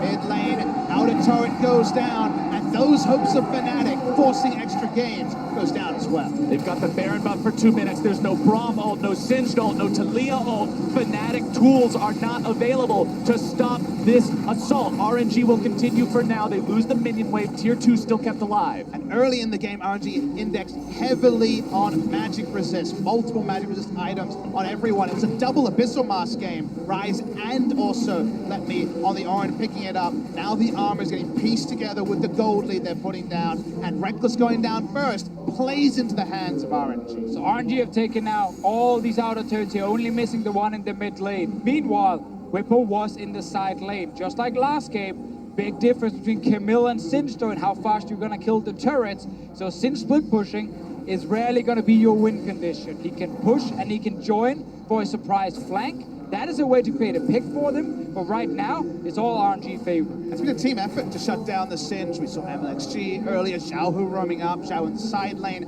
as the game went on, and with Teleport, he was unlocked onto the map. A team effort has made the Singe largely only being a thorn no more than anything else for the side of RNG. He even had to sell his Boots of Alacrity to get Mercury Treads instead to try to survive some of this heavy CC coming out of the likes of Xiaohu. But now, the Cloud Drake will fall in favor of RNG. We'll see what else happens here as they've still got 20 seconds left on the Baron. Probably not going to be too much more done with that. But RNG now sits almost at a 3,000 gold lead. A little bit over a 3,000 gold lead, I should say. As the tier 2 turret goes down, that'll bring it up to about 4,000 gold. This Fnatic have to find a way to strike back. Well, we always got to look at minion waves here, because Sinch is often starting slow pushes some of the side lanes, and then he's suddenly in the other one. Bot lane here, it's going to take a while before that wave is pushed in for RNG, so they only have the mid lane wave to deal with. Can they maybe get a fight instead? Uzi on the flank. It's not normally the 80 carry you see flanking, but when you got the rest of the team right there, why not? Hylissang trying to back himself away. Broxah looking to go for a pull, can't quite find it. 2 already dead. Reckless looking to run away. The Ornn ulti comes through. Reckless still able to sidestep that one. MLXG survives, but RNG have found themselves 2. 2 picks already. The minion wave coming in. Reckless! Oh, make it 3. Reckless has no way away from Uzi here.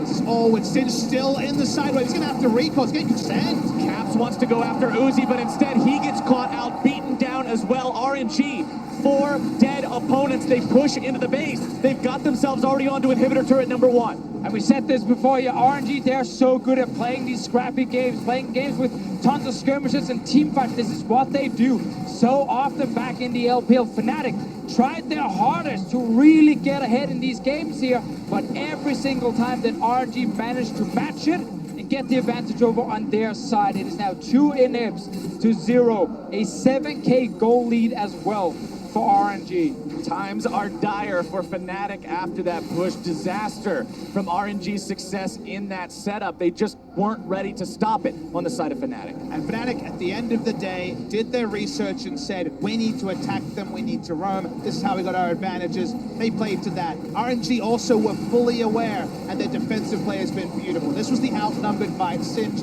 is in the top lane. He knows he can't actually change anything. He comes over. Reckless does survive at the start here, but him actually tripping up and falling down is what really cemented the base being ruined. Want to point out there was also a flash devour from Ming in that fight to save Xiaohu and make it so RNG didn't drop a single man. It did seem like Reckless could have just jumped with the arcane shift over the wall and found a safer path back into the wave. He tries to go direct, the direct line translation, and that's where Uzi catches him getting a victory. There's 1 inhibitor left to take now for RNG, standing there on the top side, and you can see the team focusing their efforts on pushing that down now. Whippo still across the map, but likely realizing the team's going to need him. One more big lost team fight is the game for Fnatic. Right now, it's looking like RNG will go into the final on a 9-game win streak.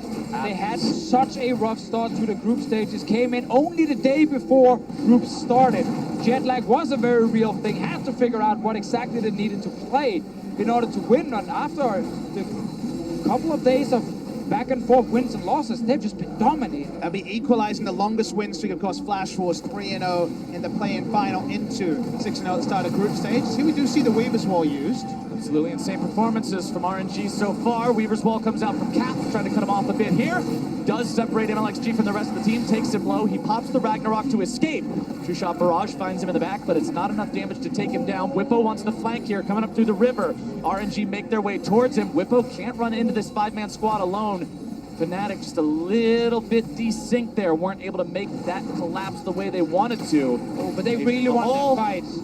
Only finds his way onto Hylissang. Baron live in 7 seconds. Enemy jungler's low. They don't have a lot of time. The minion waves are about to hit in bot lane, mid lane a little bit further away. RNG still control the pit, and with all those recalls, Fnatic have probably given up on this Baron. This is why it's so important to have those inhibitors down like this. It makes it nigh impossible for Fnatic to contest. They need a godly smite from Broxah to try to go in and save this one, but instead, he's caught out by a beautiful prediction! Beautiful stuff there. That is the sort of play you like to see. Ornn's skill expression, not always there. Predicts the flash, catches him out. Now there's no smite. Now it's Baron RNG. A flash predicted is a Baron earned, and now RNG, 7,000 gold up yet again. They've got everybody alive. Enemy jungler dead for 30 seconds, pushing down the top side. Hylissang caught out in his own jungle, surely going to fall here. Ace in the hole comes through to seal the deal. Uzi goes on a rampage, and the march down the top lane continues. They gotta wait for the minion wave, but it's on its way for them to get that last in. If Fnatic will be forced to go back and try and defend. Hylissang is dead for another 30 seconds. He's not gonna be there for the next fight if RNG just force it now. Waiting on the minion wave doesn't seem to be the plan. They at least get a couple of pot shots onto that heavily armored turret. There we go. Now we've brought him up. The minions are here to party. Seismic shoving him in. Not really a very important target. Caps now being chased down. There comes your Orn Horn as Caps gets bursted, barely getting himself away. The damage coming through. The Guardian Angel on XG. Reckless finds a shutdown onto Xiaohu. He's able to grab it on the turret. Well, Brox is still looking to find some more damage. Uzi taking very low. Triple kill over onto Reckless. He's gonna look Big for more trying to get away from this one. Surely there's no way out. A Quadra for Fnatic's AD carry. Let me as the last man standing. They want to just provide time for Reckless to walk over here and take him down. Let me wanting to get away, but that should not happen. Broxa wants to provide the CC. Back out for Reckless. What a story. We had two quadras. One goes the way of Reckless, one goes the way of Caps. This one, the third one of the tournament for them. They leave it on the silver platter for the man that played so well in the regular season. Feel-good moment for Fnatic. We just had RNG looking to win the entire game, but they walk past the turret, they rush down to the Nexus turret, and they fight Fnatic, but they lose. The beautiful thing about this one, guys, is why it happened. The beautiful thing was they actually had Ezreal and Sin split pushing. There were no super minions pushing in because they killed both waves before that all started. A sloppy play from RNG may be the breath of hope Fnatic needed. Let's take another look at how they do it. They all jump in, the turrets are there dealing a ton of damage to FNC and the rest of the team, and Caps, while he takes so much damage, he stays alive, and Xiaohu is suddenly knocked back, and he's going to be taken down. Uzi's under turret here again. Both minion waves pushed out, so nothing's around to create any more threat in the base. But Fnatic are able to clean up, and that's why we get that extended pentakill. That is the first pentakill of all of MSI 2018. Reckless, like you already said, got a quadra kill earlier. Caps got a quadra kill earlier, but this is the first one that goes all the way with this last shot. Beautifully done by Fnatic. Now the game sits not even 1,000 gold apart. Fnatic feel like they've got the chance. Inhibitors have all respawned. And it was so important in that last fight that Broxa walked in, got his ult onto Xiaohu, and he didn't use his QSS until the very, very last second of it. So he got pulled all the way in onto that turret, dealt no damage, and just got taken down so quickly. So in the heat of the moment, I think RNG was so confident this was it, they got it. But then Fnatic find a way back. They thought they were 10 seconds away from hands off the keyboard and celebrating a spot in the grand final. They're halted for now, and the gold lead also is really nothing to write home about. It's about 1,000 gold. Yeah, all the inhibs just respawned. Like, we're even now. Reckless is on 4 items with this Ezreal. Sure, Uzi's on a Caitlyn in the late game, but we keep highlighting how this RNG composition is not just steamrolling over Fnatic in the late game. I'm sure the fans at home have shifted their expectations with us. It's not game 1, it's not game 2. They can actually win a straight 5v5. Whippo finding his way towards the enemy team here in the river, but MLXG gonna be caught out! Big pick! Uzi keeping himself away from the seismic shove. Fnatic now 5-man pushing down the mid lane. They've got priority, they've got the man advantage. Let's see what they can find with it. Remember that DPS build from MLXG, not looking very useful right now for him. He dies so quickly. Fnatic and Reckless, they want the turret. Fnatic pushing down, deathball middle. They've got the inhibitor turret already down. Inhibitor will be the target now. They take it. No effort whatsoever required to blow that one out of the water. As they back themselves away, they don't want to risk anything else. When Uzi is strong, they can't end the game. It's just a mid lane inhibitor. As Deficio mentioned, it's looking hard to return to those 2 down inhibitors if Fnatic can keep playing on the RNG side of the map.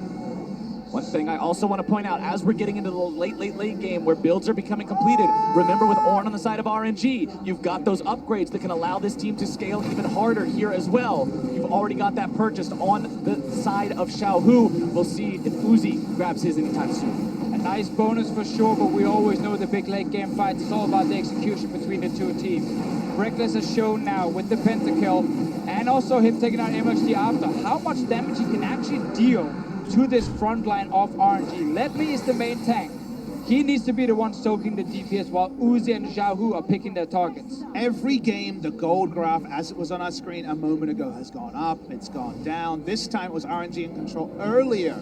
That last play has really shifted momentum. A very seesaw two-game advantage for RNG, and yet the extra games we hoped for are closer to reality. And this could be one of the biggest turnarounds we have seen. A team is down 2-0 in a semi-final. They have lost 2 inhibs. They have lost everything on the map. And the enemy team, one of the best team fighting teams in the world in RNG, walks down their base and lose the fight. Not just one of the best team fighting teams in the world, a team that you're also have lost both games in the group stage too. Fnatic have not been able to find the weakness of RNG so far in this tournament, but this might be where they can. Caps takes a single shot from Uzi, loses a third of his health. Ace in the hole gets fired off, finds its way onto Whippo, who's now behind enemy lines and needing to run for the hills. RNG being collapsed on now by the rest of Fnatic. The trap gets stepped on. Broxa can't make the pursuit any further. Whippo still wasting time. He's still running right now. Fnatic had to use 2 flashes. MLXG wants to kill. That was a very big play from RNG's side. Look at Reckless, look at Caps. They instantly flashed away when they saw the engage. They could not chase the rest of RNG down. And it was worth chasing because the death timer is 60 seconds as Baron is only 20 seconds out. That means at minimum RNG will have control of the pit. Any more than that, we have to watch and see. The Cinch tries to waste all their time that he can, but he still gets caught at the end of the day, and that means 35 seconds of 4 versus 5 for the European team here as Baron spawns in 2 seconds. It's almost too risky for them to try and stop it. If they get turned on and lose a fight, the game is over. Look at Fnatic. They're aiming towards the base instead. They don't have any minions right now. There's a wave though with Hillsang. It's not close enough, and the Baron is secured, plus the Baron buff with the recalls. Baron secured. Fnatic just pushing out the waves, like you said, too risky. Can't try to 4 versus 5 that. You lose the game unless it goes perfectly. So now RNG again get to try to put the final nails in the Fnatic coffin. It's their Baron. It's their push.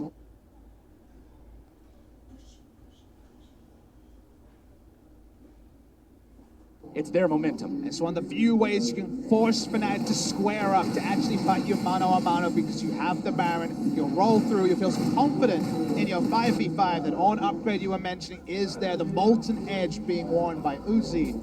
Fnatic have to once again pull something out of the air like they did around the bot lane inhibitor. You would think that RNG are extra aware of that possibility You'd hope now, so, considering they're the ones that essentially gifted the opportunity to Fnatic earlier. I expect a very level-headed approach from them as they go towards this now, not wanting to run past any more turrets, but we'll see if that's the case. Ace in the hole fired off, only finds Broxa. Have to keep remembering the grounded effect into a fling from a Cinch. Suddenly you're split from your team, and Fnatic can try and take you down, but there is no flash for Whippo. It was used in that last little chase he had down towards the bottom lane, and that is a big thing for his own team back impact, because now aren't you gonna see him run at them? They can react appropriately. Whippo, you would think he wants to find himself on the flank here as well, running directly at this RNG lineup, not likely to be very effective. Caps is off to the side, wants to see if maybe he can find an angle, but it doesn't look to be so. Seismic shove only finding its way onto the minions. RNG continuing to push up bit by little bit, allowing that enchanted cannon minion to do its work onto the inhibitor. Two-shot barrage fired off, only does a small amount of damage, blocking the Iron Solari. Shield going to be used there to block against it. Cannon minion tanks for a while, but still goes down.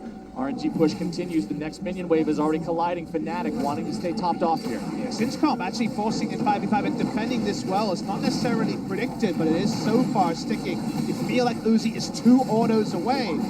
Has that enough safety? There's those autos. They get 1 inhibitor. Remember, they needed a 5v5. Even though there was 2 inhibitors exposed, they only get the 1. Again, missing that flash for Whippo just hurts them so much. Broxa can be the man to jump in though with his engage. QSS, however, is on for Xiaohu. It's there for Uzi, it's there for Ming. it is not easy to find the target. So Fnatic, they're lacking a good way to start the fight here, and RNG, they know that, so by them just sitting back and sieging, they force Fnatic to try and overstep. Only the Weaver's Wall maybe exists as a way to create battle terrain rather than sieging terrain to start this off, but it's a multi-pronged process. He can't do it alone. But now RNG back away, push up, back away, and push up. No threatened engage yet by Fnatic. Uzi will just continue putting pot shots into these turrets whenever he gets a chance. The cannon minion will do the same. Gets thrown forward by the seismic shove to keep it in range. Oh, look at the bot lane as well. There's an army of minions on the way for RNG. Whippo can go down and clear it very fast. RNG knows this. Remember, they can step through the wall here. And Searing Charge does create terrain there, so even that hope of making something happen needs to be fully pounced on instantly. Third and last inhibitor turret falls down. Final inhibitor turret gone means RNG now have access to the entirety of the Fnatic inhibitor line. Will they decide to go for this one? Are they going to rotate down to that army of minions in the bottom side? Top lane inhibitor still at half HP. Ace in the hole fired off yet again. Fnatic looking for the opportunity here. They don't just want to give these away for free. You don't want to have those double super minions pouring in. 20 seconds on their flash from Whippo. Maybe then he can try and jump in, but man, it cost him so much because Fnatic have been sitting back and just watched multiple inhibs die, unable to start a fight. 2 inhibitors down, but at least it's still not that third one. As soon as that goes, you're in a world of trouble. You're pretty much stuck in the base. RNG seeing this opportunity, they go for the Elder. And RNG, after their mistakes in the bot lane inhibitor, are dotting their I's, they're crossing their T's, they're definitely second-guessing every move they're making. They know they're in complete control. This should be the first Elder of the game, happily claimed by RNG. And with 3 elemental drakes under their belt, that's quite a true damage burn being applied by that. It's a very daunting team fight task now for Fnatic to have to fight these guys. And now we're getting the CC rods coming in. Build it. Once you've placed it, go back, sell it. Buy a real damage item for yourself. It's Reckless who did it this time around. It's just again to try and create more push from your base to buy more time for your team. It's a small thing for Fnatic, but it shows how much gold is in this game already. It's going to have to be the small things. That flash is up for Whippo, the big engage there onto the ground, and that has to be the case. A perfect wall, maybe that's it. They know they have to fight. The Alamo, the last place they fight for, has to be this third inhibitor. In a situation like this, where a loss here means you're out of the tournament, you've got to take every little advantage, every little possible avenue you can to try to raise that chance of victory. The push will still continue here from RNG. Remember, the Elder Drake burn doesn't last a terrible amount of time on the first take. So Fnatic will try to weather that storm. So I have to look always at Ming on the Tom Kenshin where he's positioned. If he's too far away from someone like Uzi, then there is that flash fling opportunity.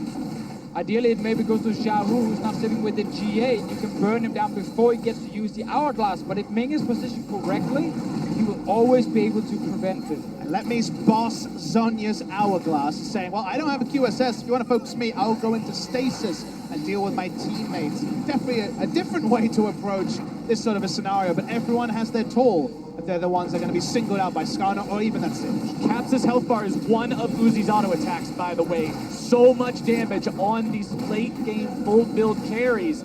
Whippo trying to utilize the ultimate to keep the regen up, clear out some of the waves, but the final inhibitor is taking damage. If RNG take this, it's such a huge gain in map control overall, and it means the Fnatic can't do much of anything. Glacial Fissure already going to be coming out. Whippo gets himself back. Fnatic can't hold this line any longer. The inhibitor falls, and RNG's got nothing but Nexus left to look at. It's so hard for Fnatic to start the fight. They're very split up in how to try and engage. Bromold came in from Hillesang, but no one tried to follow up because he didn't hit the correct targets. And now, the minion's coming there. Try now. Or an ultimate comes through. This is going to be the fight. Let me able to find the control onto Caps. He's gone!